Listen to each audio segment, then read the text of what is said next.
Welcome to another episode of Lead, Love, Thrive, a personal growth podcast designed to help Christ followers overcome their inner obstacles so they can confidently stand in their God-given gifts, step into their God-given power, and thrive as they fulfill their God-given potential, purpose, and destiny. I'm your host and chief cheerleader, Radhika Cruz, and it's my hope that today's episode will encourage and equip you with the insight and tools you need for overcoming every obstacle that's keeping you stuck from becoming and fulfilling every great thing God has purposed for you to do and become. What's going on, everyone? I wanted to just come on here and share with you all some things that I've been reading and researching, I'm going to be blogging about and podcasting about, and that is on the topic of shame resilience. I believe it's so important because so many of us have experienced things in life that have caused us to feel shame, and we know that God takes away our shame, but we know that it is a very uncomfortable feeling. And so a big researcher who has studied shame is Dr. Degrading, and she defines shame as the intensely painful feeling or experience of believing we are flawed and therefore unworthy of acceptance and belonging.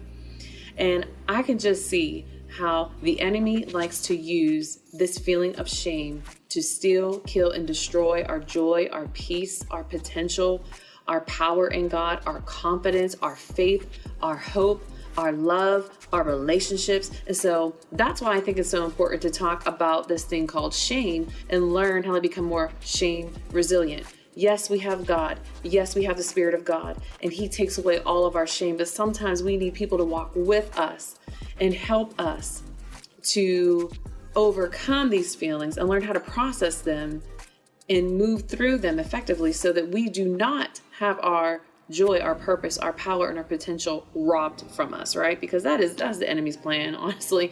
He wants to use, this is just a tool of the enemy to shut you down, to cause you to act in ways that are not who God has created you to be. And so that's the definition of shame. And then, Brené's research talks about 12 different areas that women typically experience shame in. And so I'm going to share this with you really quick. They are also going to be in my podcast. We talk a little bit about them, and we're going to be talking about each of the 4 shame resiliency elements in the next couple content pieces that I'm going to be putting out. And so what are those 12 areas? Number 1, appearance and body image. I shared my own personal story of something related to my appearance on my social media. So go check that out and see if you can relate and drop me some comments about that. The second is motherhood, right? Not feeling like you're a good enough mother because there's some societal, cultural ideal that is projected onto us. And then when we feel like we don't meet that, right, those expectations or those identities, we feel shame. We feel like we're not good enough. There's shame about money and work, how much money you have, the type of work that you are involved in, right? And if it's not perceived as something of success, then we can feel shame about the actual profession and the work that we do. There's shame around our mental and our physical health. Y'all don't even have to tell me, how much negative stigma there is about mental health, especially amongst minorities, even though we are at twice the risk of suffering from mental health problems simply from a cultural perspective, right? There's shame around sex and sexuality, and good girls don't do that, or it's done this way, if you will, what's acceptable. There's shame about aging, right? Stay young, don't have gray hair, color your hair, all this stuff about that, right? If you're a religious person, then you must automatically hate this type of people group, right? And so that's not an identity that any of us want. None of us want to be stereotyped or labeled as being haters, right, against a particular people group. And so there's shame around sometimes even speaking the truth of the faith that we have. Some of us, there's shame around being stereotyped or labeled, right, as dumb, as ugly, as inferior, a race of people that are stupid. There's shame around speaking out, and this reminds me of a story in the Old Testament where Tamar was raped by her brother in the Old Testament. And we see that her brother told her, be quiet about this, and Tamar told her brother, do not do this thing to me. Where can I go in my shame? Right. And so her other brother who wanted to vindicate her, right, Although I think he was dysfunctional in telling her to be quiet about it. And I think that's one of the biggest problems with shame. Shame grows in secrecy and in silence.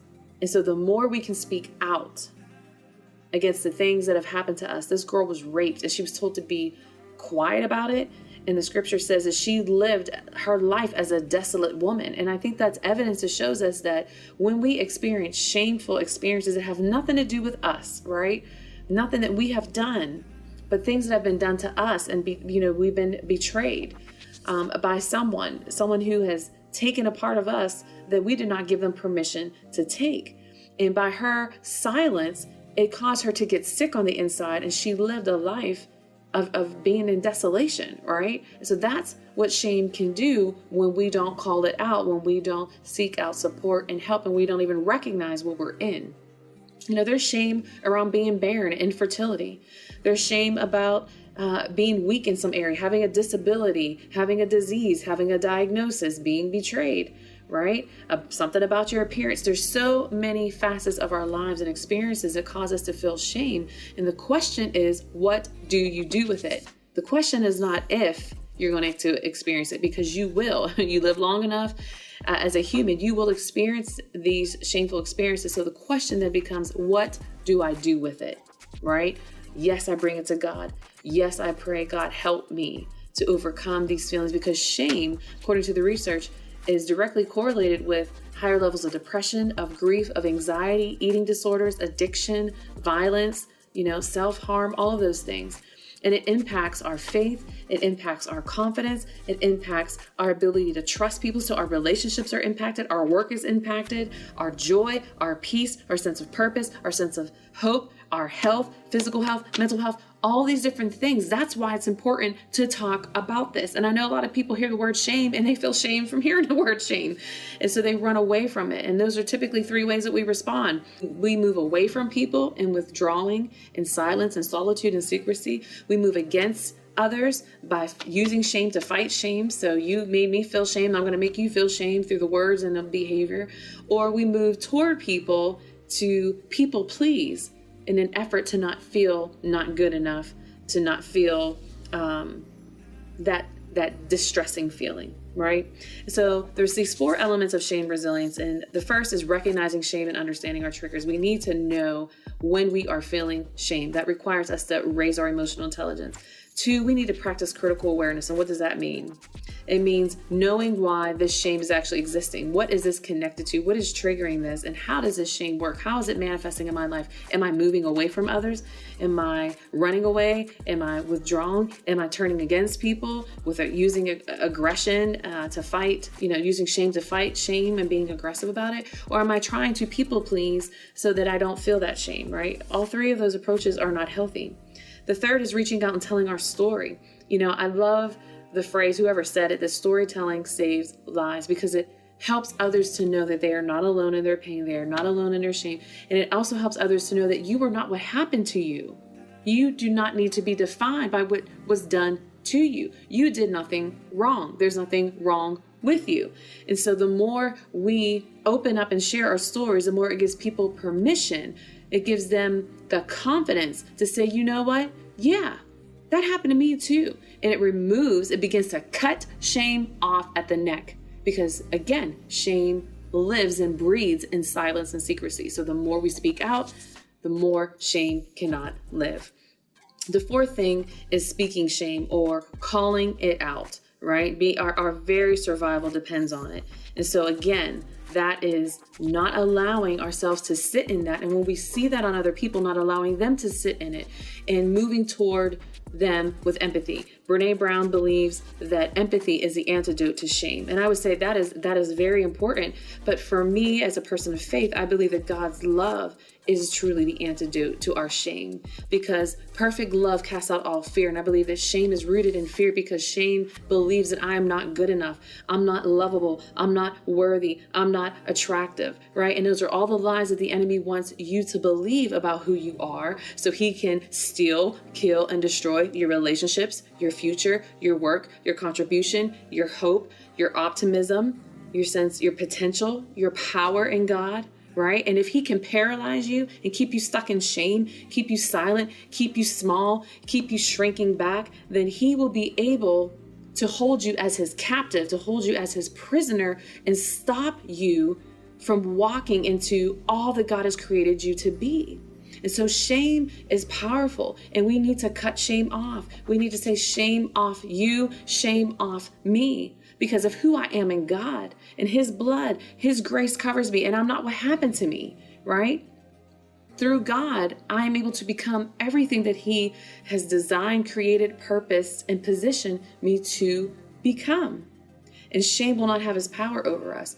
And so, I just want to encourage you that if you are walking in shame, that is not God's plan for you. That is not his purpose for you. He wants you to be free from that. But sometimes, just like Tamar in the scripture, if we hold on to that, if we do not share our story, if we don't speak the truth of what happened to us, we will become desolate people walking in despair and barrenness. And we will experience some of those outcomes that the research shows, right? Depression, anxiety, eating disorders, substance abuse, right? We'll self-medicate somehow because we want to get rid of that feeling. And I just want you to know you are not meant to walk in that. No matter what has happened to you, you can be healed, you can be free, you can be restored. But it is a process. But it starts with calling out to God for help, and it starts with calling out to people, the people that he has put around you, that love you, that want to support you. But you have to open your mouth and tell your story. When I was a little girl, I was molested as a child. And my parents protected me, of course. I remember going to court and having to testify, and it was an extended relative. It was a one-time incident. Really didn't have a relationship with this person. He was really a stranger to me, but I was touched inappropriately. And I'll never forget, that experience. And I remember my mom saying to me, and my mom is with Jesus now, but she said to me, why didn't you say something? Why didn't you call out for help? And I know she meant nothing wrong with that, because my mother loves me. My mom did everything, her and my father, to protect me from harm. I remember that night, I remember the police coming, and my dad almost ran after that man to kill him, right? So there was no question about the love and the safety of my parents and them being able to protect me, okay? I just want that to be clear. But from a child's perspective, when my mom said that to me, it made me think that I did something bad. I did not call out for help, right? And so I carry that with me for some time. And it's not something that we've actually talked about a lot in our family. And so when I was sharing this with my brothers the other day, and I was like, man, I really feel like I'm supposed to share some of this. And I just really didn't know how. And a lot of times I don't think about it much. I don't feel like it has really caused me to be paralyzed in any kind of way, but it's not something that I've spoken a lot about. And it hasn't been at the forefront of my mind, but I do believe that we need to share these experiences because God did allow it. He did not do it. He did not cause it because people are evil, right? And people all have free choices. But God did protect me in that, and he helped me to overcome that. And he has given me the confidence to be able to sit here now and tell you that I'm not what happened to me, right? He was with me in that. And he has allowed me to forgive that man. My parents were able to forgive that man, and he's paid his time. I don't know where he's at these days, whatever. But at the end of the day, I know that is nothing in comparison to what some other people have experienced in life. And so I'm not trying to say that my experience, this is a ranking, of sorts. I'm a lower level and it may be something you've experienced. That's not even about that. But the reality is this is something that happened to me. This is something that has caused me shame. It is something that I have not talked a lot about, but it is something that I believe is covered by the blood of God, and that he has allowed me to not walk in that shame because I have had people in my life that I've been able to process it with. Okay. And so I think that's the point that I want to get across to you today, that no matter what your experience, you are not that thing that happened to you. You're not. But if you allow yourself to believe that, and if you allow secrecy and silence, it will hold you prisoner. It will suck the very life out of you. And I just plead with you. I beg of you to find someone that you love, that you trust, that you know is for you, that will not betray you, betray your trust, that you can go to them confidently. Of course, ultimately God, but He's put people around us to help walk us through things, right? We are not meant to do this life alone. And so I just want to encourage you, seek out a trusted pastor, seek out a trusted friend, call a therapist, get the help you need, because you were created for more. You were created for impact. And the more the enemy can keep you stuck and paralyzed in shame, the more he will be able to stop you from making the impact that you were created to make. Do not allow him that joy, that pleasure, right? Take back what belongs rightfully yours, because you are a child of God. You are an heir. You are an ambassador. You have a purpose. There is greatness inside of you, but the enemy doesn't want you to see that. He wants you to walk in shame. He wants you to walk in barrenness. He wants you to walk in isolation and secrecy and hold your head down. And I'm here to tell you, hold your head up, because you have nothing to be ashamed of, right? You were not that thing that happened to you. And so without going off on a tangent and soapbox, I just wanted to come on here and share with you and say to you, shame off you, right? Empathy is a great support. God's love is there for you to wash over you. And even if you are not able to take that step and tell a friend and get the help that you need, bring it to God. He's always there. He's listening. And His love will wash over you. Invite Him into your pain, and He will remove that shame. That's why He died on the cross, to take your shame off of you. And so, my brother, my sister, know that if you have listened to this, know that I have prayed for you, that you would flourish, that you would walk in the anointing and the purpose and the power and the potential that is inside of you, and that you will not allow the enemy to use this thing called shame to steal your joy, to steal your peace, to steal your purpose, to steal your potential, to steal your impact that you were intentionally created by God to make on this earth. So know that I'm for you, know that God is for you, know that He is with you, and I just encourage you to get the help that you need if you are feeling like you are stuck in shame. So I say again to you, shame off of you. Be blessed. Let me know if this encouraged you, and let me know how I can pray with you. DM me, inbox me, email me, whatever it is. I want to be there to support you and encourage you on your journey, because you were meant for more. I love you. Blessings to you. Be strong in the Lord and in God's mighty power. And I pray that you will rise up in His love, in His power, and His strength, and know that He loves you more than you could ever possibly know. So be blessed. I'll talk to you next time. Peace.